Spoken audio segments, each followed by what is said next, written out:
kailangan ng halo.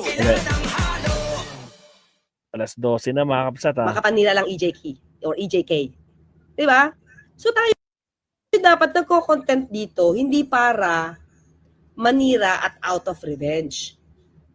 14 minutes ago. Magko-content tayo dito para ipakita kung ano yung itong sinabi, ito yung sinabi niya, ito yung admissions niya, ano yung basa natin. Diba? So pag nanira yan ng, yun lang yung purpose niya, ay wag na kayo manood. Kasi wala nang papasok sa bibig, wala nang lalabas sa bibig niya, kundi puro paninira at most probably fake. Diba?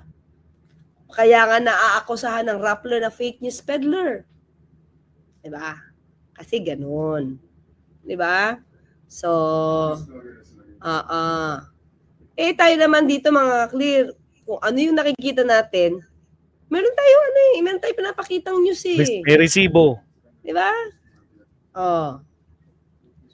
Hindi ako yung nagre-react lang sa reaksyon. Diba? Ako'y inaaral ko to. Diba?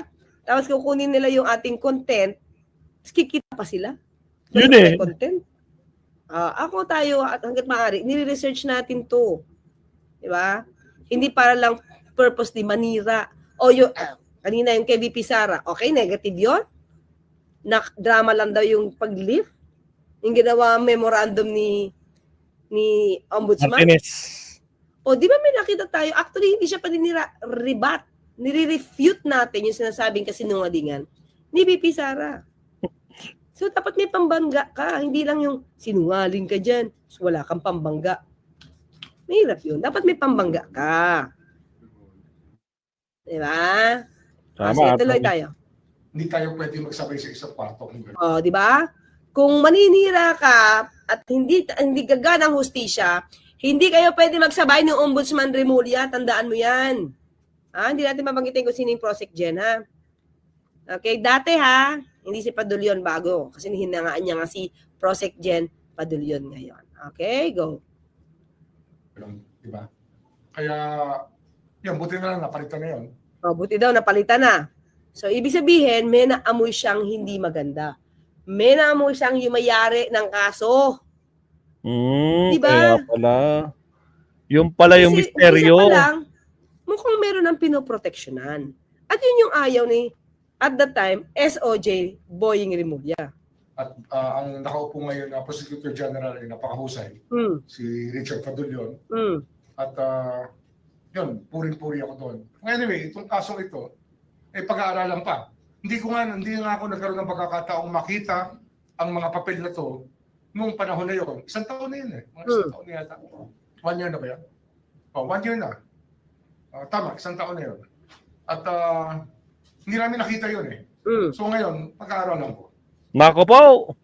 At pag-aaralan namin, dadaan niya sa evaluation, fact-finding, at preliminary investigation kung kakailanganin. Siyempre, evaluation ang critical. Okay, mga kalibay, ulitin natin. Ang karapatan natin na malaman. Nung ako naka-receive ng word na nag-file siya ng kaso, nung hinanap ko, wala na sa DOJ, hindi pinadaan sa aking opisina.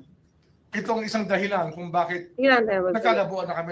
Yan, nung hinanap ko yung file, nung ako naka-receive ng word na nag-file siya ng kaso, nung hinanap ko, wala na sa DOJ, hindi pinadaan sa aking opisina. Itong isang dahilan kung bakit.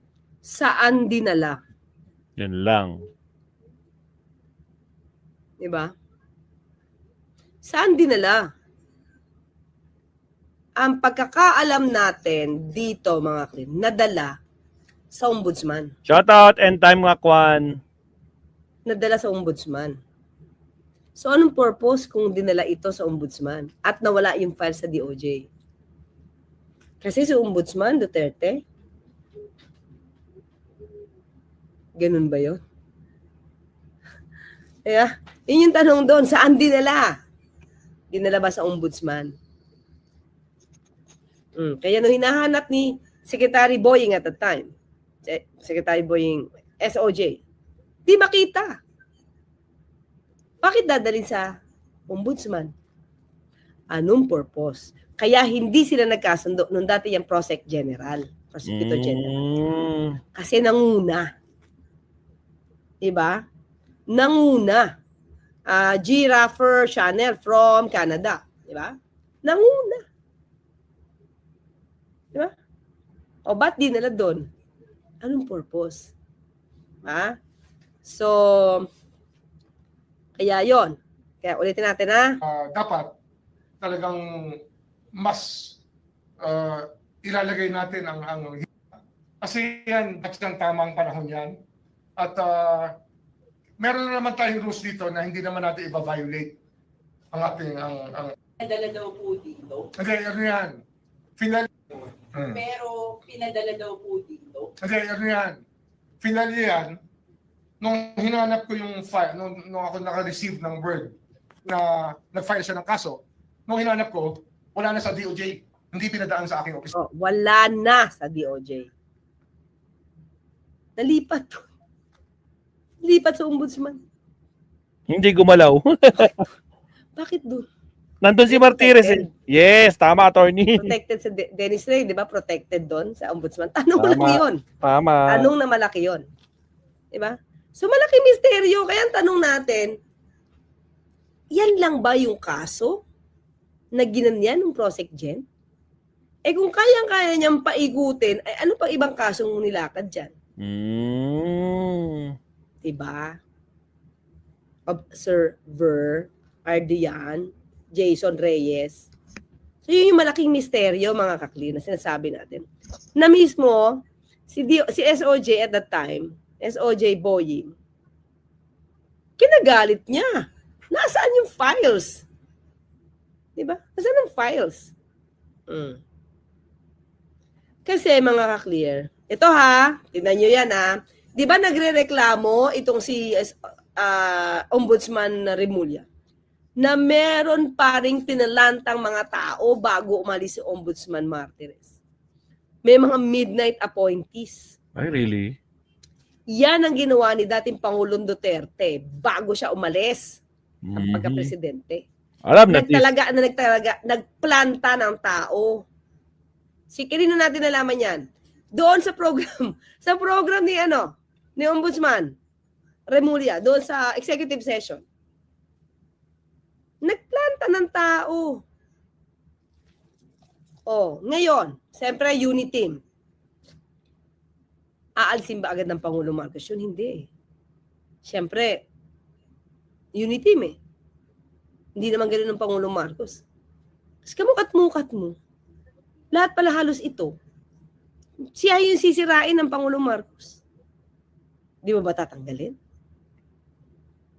Hindi nga lang agad natanggal kasi okay pa unity nung 2 taon. Halos. Diba? Pero handa ba siya? Handa kaya ang Pangulo at that time for a Gloria 2.0? Diba? Oh. Siguro mas magandang mga kausap dito, yung mas kung nabubuhay pa si Percy Lapid. Basang-basa niya yung Gloria 2.0 na yan. Kaya nga. Diba? Planta. Kaya nga pinapakorte sila resignation ni Ombudsman Boying kasi nagplanta, naglagay ng mga tao bago mag-resign, bago mag-retire si Ombudsman Martirez. May mga tao. Diba? Respeto na lang. Huwag mo nang fill up. Kung may tatapos ka na dyan saka ka pa mag-fill up. For what? Diba? Wala ka respeto sa papasok. Ganyan ang ginawa ni dating Pangulo Duterte. Nag-fill up. Walang respeto kay Pangulo Marcos Jr. Diba, Love the Philippines? Walang respeto Ricky Arenas, Manuel Bernabe, Dennis Ray, and Rosalie, dear official. Diba? Nakita niyo na kung ano yung mystery nangyari. Most probably. Ayan. Ito mababaw pa to Paano during the time? Ni Digong. Presidente si Pangulong Marcos. Kaya, si dating Pangulong Duterte. ay, alam na this, attorney. Ano pa ang kayang gawin nilang misteryo tungkol sa kaso? Diba? Kaya ba malakas ang loob niyo? Sampahan niyo kami ng kaso. Sampahan niyo kami ng kaso. Diba? Ariel, Salinga, and It's Just Me.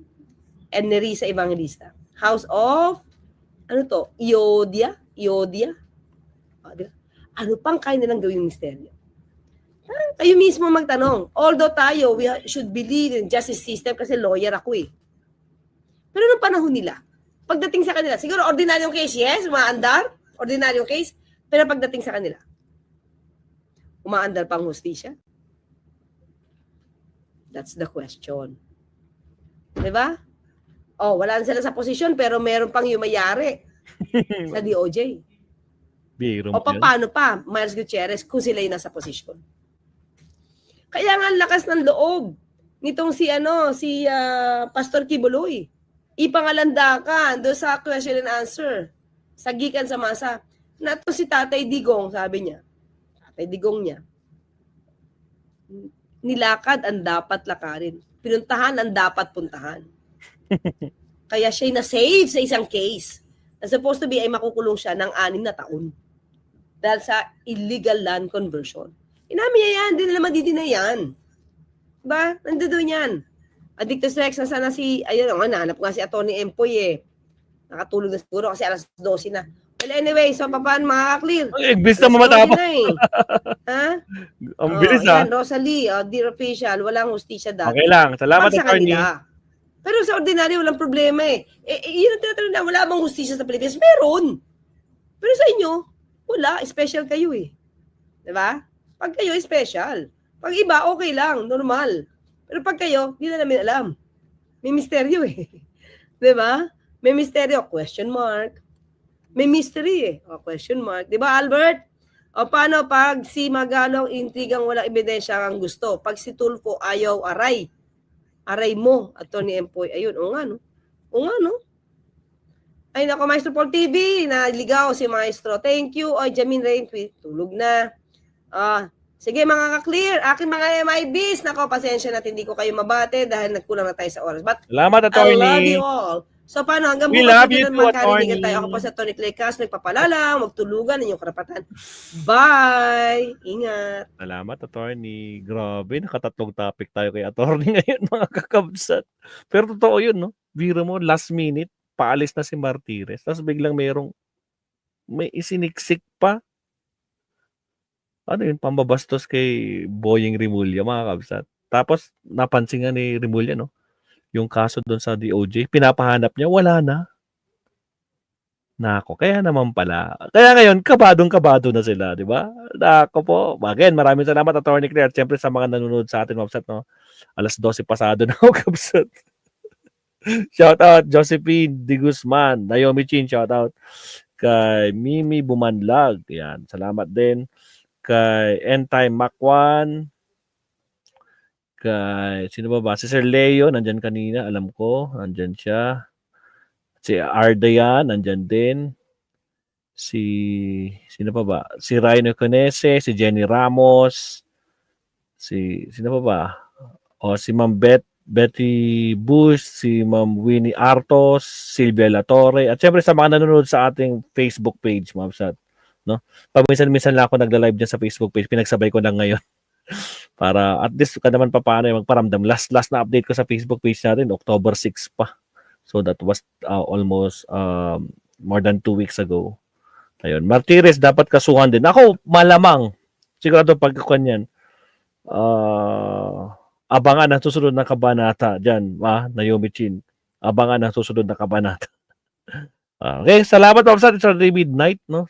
Thank you very much. Hanggang sa muli, kita-kits tayo sa ating next live stream. Again, good night, Mabsat. Kita-kits tayo mamaya. Bye-bye.